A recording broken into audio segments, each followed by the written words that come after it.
Good evening, it's 6 o'clock on Friday, November 5th, 2016. Welcome and thank you for joining us tonight for the English edition of our news, where we bring you today's top stories translated into English every weeknight.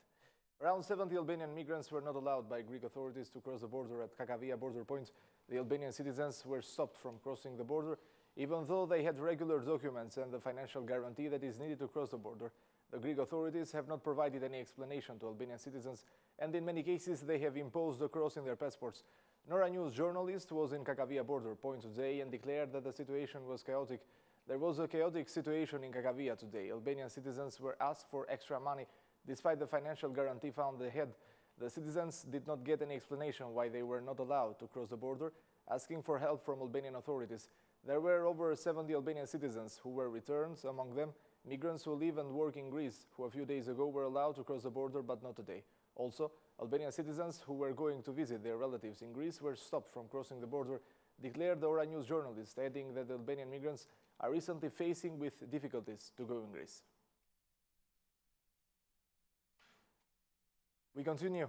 Prime Minister Edi Rama is attending the summit between China and 16 countries of Central and Eastern Europe, which is being held in Lithuania. Prime Minister Rama held a meeting with the Chinese Prime Minister Li Keqiang and praised Chinese investments in Albania.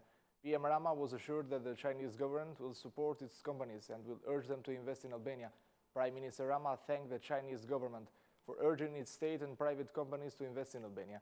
The Chinese Prime Minister assured Mr. Rama that the Chinese government support will continue in fields such as energy and infrastructure. China is ranked Albania's second biggest trade partner with 7.7% of trade volume. The 16+1 initiative aims to deepen and extend cooperation between the participating countries, 11 of which are already members of the European Union.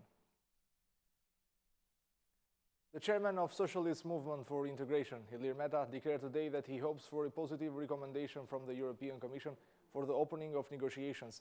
During a meeting with SMI structures in Berat, Mr. Meta highlighted the key role of the party that he leads for the implementation of reforms, especially the judicial reform. Mr. Meta appealed for political cooperation to meet the criteria set for Albania's integration into the European Union.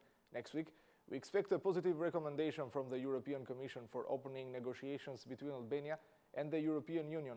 Undoubtedly, the role of the Socialist Movement for Integration has been crucial to the implementation of many reforms in the country, and in particular, for reaching consensus on key reforms such as the judicial reform. We will be able to meet all those standards the EU membership requires and that are needed for continued improvement of citizens' living standards only through cooperation on major issues that concern the long-term fate of the country, declared the Socialist Movement for Integration chairman. Mr. Meta's statement comes a week before the European Commission says the last word on the opening of negotiations for Albania. 38 martyrs of Catholic Church executed by the communist regime in Albania during 1945 and 1974 due to their religious faith were beatified by the Vatican in a mass organized at St. Stefan Church in Shkodra.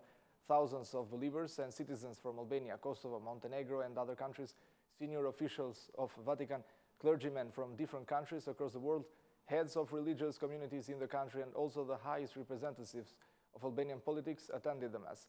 The Mass was headed by Cardinal Angelo Amato, the Pope's prefect of the Congregation for the Causes of Saints in the Vatican.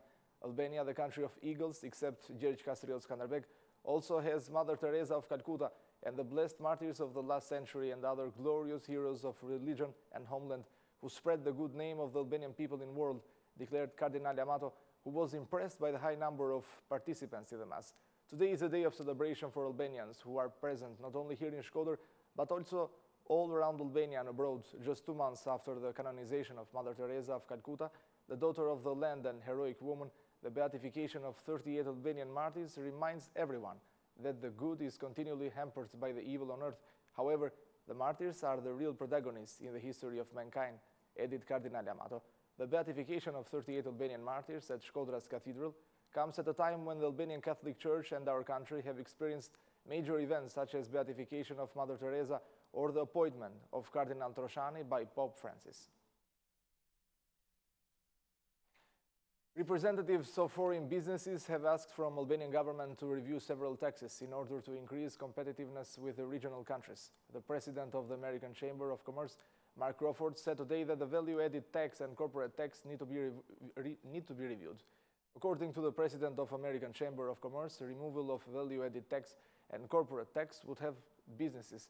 Mr. Crawford praises the amendments to the Code on Tax Procedures, which according to him will help businesses to develop in many aspects.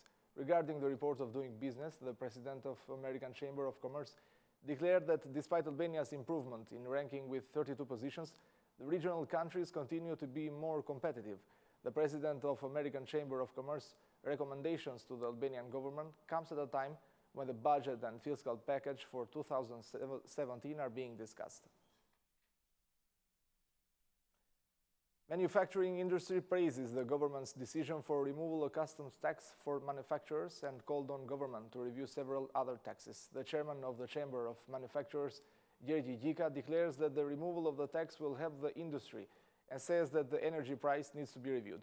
Also, Mr. Gjika thinks that cooperation for public-private partnerships is needed for the properties where their activity will be established. The Minister of Finance declared yesterday that the 2017 budget includes the removal of customs tax on manufacturers. The removal of the tax has been continuously asked by manufacturers because, according to them, it was a burden to their businesses.